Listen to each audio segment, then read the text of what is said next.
nabadgelyo iyo naxariis dushiina ha ahaato.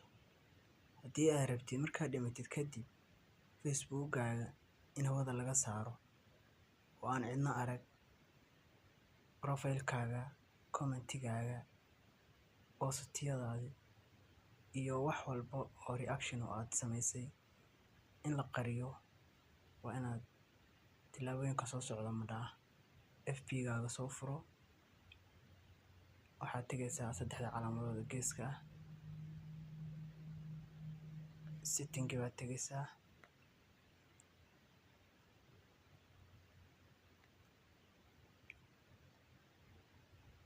setting baad tegaysaa,